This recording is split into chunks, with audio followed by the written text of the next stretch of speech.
What's going on, guys? Welcome back to a brand new video. In today's video, I'm going to be talking about how I exited one of my first dropshipping businesses. Now, when it comes to exiting any business or brand, you have to take into account all of the factors that play into the brand's valuation, or in other words, how much it is worth to another buyer. Now, before we get into it, I wanted to remind you guys of the free 30-minute consulting call giveaway I offer in every single one of my YouTube videos. All you have to do to enter for a chance to win one of those is leave a like on this video, make sure that you're subscribed to the channel, and leave a comment within an hour of this video being uploaded. So one of my first e-commerce businesses, I think it was my second or my third business, ended up doing pretty well in a relatively short period of time. I think I spent about 30 days testing products, and I was really doubled down on one specific niche, and I ended up finding a pretty good product within maybe 5 or 10 product tests that ended up scaling close to 15K a day. And I remember when I was scaling it, I scaled from maybe 0 to 6 or 7K a day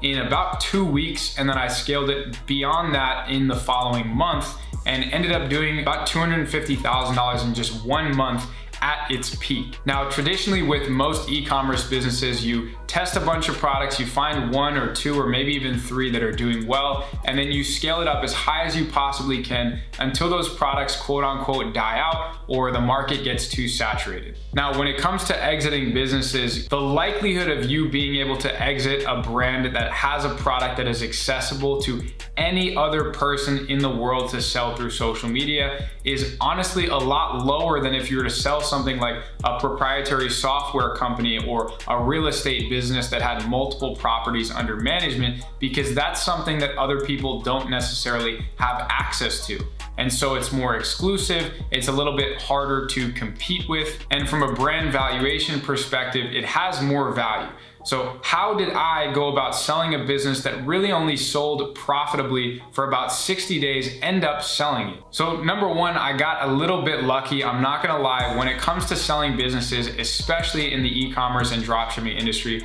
there's not a whole lot of value proposition. The most important factors when it comes to selling an e-commerce business specifically is how long you have been operating it and how consistently you've been running the same set of products or the same product so that you can validate the longevity and the lifespan and sustainability of that product and that brand. Now, another huge component of that valuation is obviously how much profit you've brought in, but not necessarily the total profit, but rather the average monthly profit that has been brought in historically throughout the business's life. Like with most dropshipping businesses, you experience a huge spike in the first 2 to 3 months of selling, and then it just starts to completely die off, and you try selling it at the end of the 7th or 8th month when there hasn't been a lot of activity in the previous few months, then the likelihood that you're going to be able to exit it in general is going to be very slim, let alone exit for the amount that you may have been able to while the business was at its peak or while it was climbing on an upward trend. So in my instance, my business was starting to see a little bit of a downward trend, but I was able to maintain the most valuable part of the business, arguably, which brings me into my third part, which is the data and your customer retention, your email list, your lifetime value, your Facebook pixel, Snapchat pixel, all of your marketing assets, your supplier relations, things of that nature, your employees, how you were able to manage that business, and how easy it is going to be to transfer to the new owner and make sure that they're able to consistently make money with it month over month and year over year. So between the data that I was able to preserve in addition to a really good customer base and the fact that I had 90% of the business automated and literally had a step-by-step plan for the new business owner to seek a positive ROI, it was honestly a pretty smooth transition from being able to exit the business, transfer it to them, provide a little bit of support, and get it up and running for them to operate consistently and sustainability. Before I forget, I wanted to quickly announce the winner of the 30-minute consulting call giveaway. So if you see your name somewhere over here on the screen, make sure that you reach out to me as soon as possible so that we can book your free call. Now let's get back into the video. Now, going back, there is a couple of things that I would do differently knowing what I know now. The first thing is the business's lifespan. If I were to have just had that product die out completely to zero but been able to spark some new life into the business with other products in that niche and ended up running it longer and then scaling it back to where it was at before, or even past where it was at before, then that business that did almost $500,000 in revenue and maybe about $70,000 profit would have been worth a hell of a lot more at the exit value. Now, I only ended up selling it for around $35,000, and after the fees of the platform that I listed it on, I ended up walking away with maybe $30,000, which was pretty cool for a business that wasn't really generating me much and that I'd already made the majority of the income on for the previous few months. But like I said, if I had held on to that for maybe 6 to 12 more months, tested some more products, made more profit with it, and scaled it back to a reasonable rate, and maybe put it in an even better position for a new buyer, I probably could have exited that business for closer to $100,000 or $200,000. So definitely make sure that if you are looking to sell one of your e-commerce businesses or one of the brands that you've established and built up, that you position it in a way that looks really attractive to a buyer. It doesn't look attractive to have a huge spike and then a decline over time, month over month, and then trying to get rid of it because it looks like it's in a position to not continue to be profitable. So being able to sell a business while it's at its peak, or maybe after it's seen a little bit of turbulence but is on the way back up, that is going to be the best time that you're going to be able to list it. And some great places to list a business on could be Flippa, Exchange Marketplace, Empire Flippers, or a select group of business selling brokers that actually specialize in exiting businesses, whether it's e-commerce or other online businesses in general, because they have a database of high net worth individuals and clients that are actively interested in investing or in purchasing e-commerce businesses for a long-term profit. Now, when you're getting ready to sell your business, make sure that you understand your numbers down to a T. And I'm not just talking order metrics or Accountify or another profit analysis app that you're going to be seeing on Shopify, but a true profit and loss statement that you can calculate based off of the wires that you've sent out to your suppliers, all of the marketing expenses, all of the app fees, your employee costs, transaction fees, and all of the nitty-gritty costs that sometimes aren't necessarily picked up as accurately on some of these profit analysis apps. There's sometimes additional fees to ship in certain countries. Sometimes you get quantity discounts for certain products if you're working with a good supplier or you have a proper supply chain to where you can negotiate things like that. And often your profit in your profit analysis apps are not going to be entirely reflected on the accurate profit that you've actually taken home at the end of the day. Also, knowing things like your bounce rate, your lifetime value, the profit value of each customer, or your average order profit are numbers that are going to be very important to have a positive ROI. That's the biggest thing that they are looking for. And in my opinion, people that are seeking to purchase an existing business generally want to see a positive ROI within 1 year. That's why it is entirely realistic to take whatever you are making in profit every single month, averaging out your monthly profit for the business and multiplying that by 12 to get a realistic evaluation of how much you can sell that business for. Now, depending on who you sell through, that could be as high as a 30 times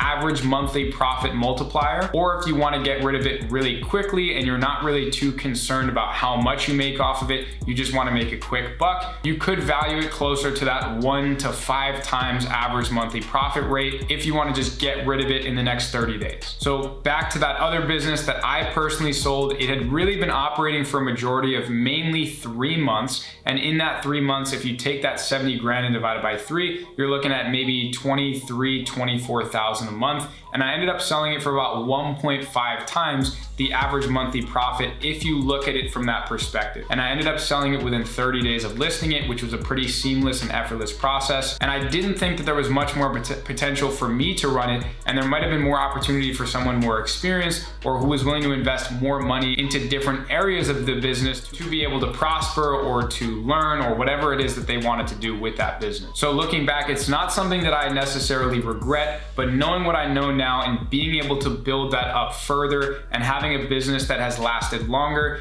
now I try to position my businesses not only for scale, but for longevity and sustainability, because it is 100 times better to have a business that's doing $30,000 a month, but it has been running for 2 years in which you can sell for $1 million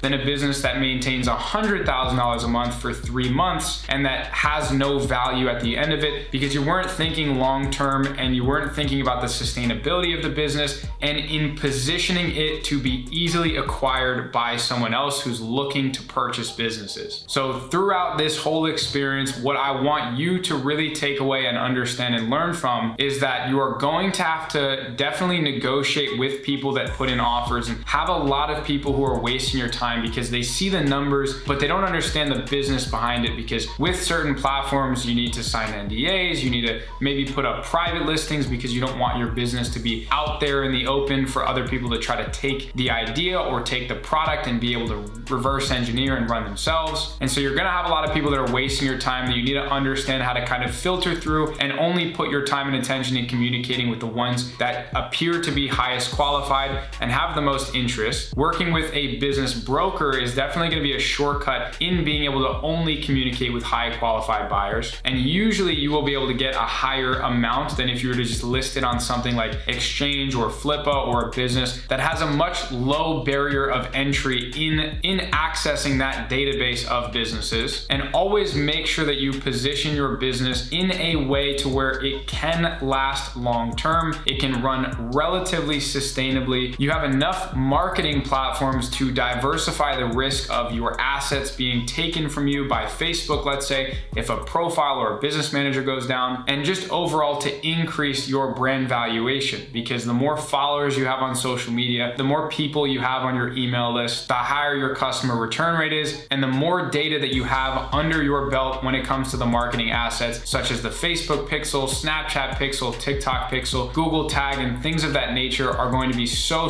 critical in determining kind of the valuation of that business and in determining how easy it is going to be to kind of pass the baton over to a new business owner and exit for a reasonable amount. So again, although in e-commerce you're trying to make generally as much money as you can in as short of a period of time as possible, it is so important to take a step back once a month or even every other week and just ask yourself two main questions. How sustainable is the brand that I've currently built up in terms of the marketing platforms that I'm working on and the traffic streams that I have and the amount of products that I'm operating? And is my business in a good position for someone else interested in purchasing it to be able to acquire and operate under their own environments and in their own circumstance? Or in other words, is it easily transferable to someone else to where they can have a relatively hands-off approach to the business, still be able to make some good money with it, but maybe fork over 30 times the average monthly profit to you today and seek a positive ROI in maybe 2 or 3 years? So I know we talked a lot about numbers and a lot about some of the important, metrics and assets that you want your business to have when it comes to positioning it for a potential exit. So when you operate your next business, pay attention to a couple of different things that we talked about today, such as maybe being mindful of operating at a lower, more profitable and consistent scale, focus on sustainability, and understand how much a business that has operated over a longer period of time and has been consistently bringing in profit month over month is actually worth to someone interested in investing. And once you truly understand that, you might shift your perspective on to where you will most likely make a hell of a lot more money. So thank you so much for sticking around to the end of the video. I know it was a little bit all over the place, but I can't stress enough how important it is to be mindful of your brand positioning when it comes to a potential exit, because you can have a business that's only making $10,000 a month over the course of a year and brings in $120,000 profit, and then literally at the end of that 12 month be able to get a paycheck for 1 or 2 times that amount all in one go because of all of that hard work that you've done in building up that brand as an actual sustainable asset. So let me know in the comments below if you guys have any other questions when it comes to possibly exiting your business, any platforms. If you need any connections with business exiting brokers, let me know. I'm in touch with more than a few. And for more lengthier open discussion questions, feel free to hop into our Ecom Tide Telegram group chat or our Ecom Tide Facebook group chat, where there is a bunch of hungry entrepreneurs like you and I who are there ready to answer your questions and to help support each other. And other than that, I look forward to seeing you guys in the next video.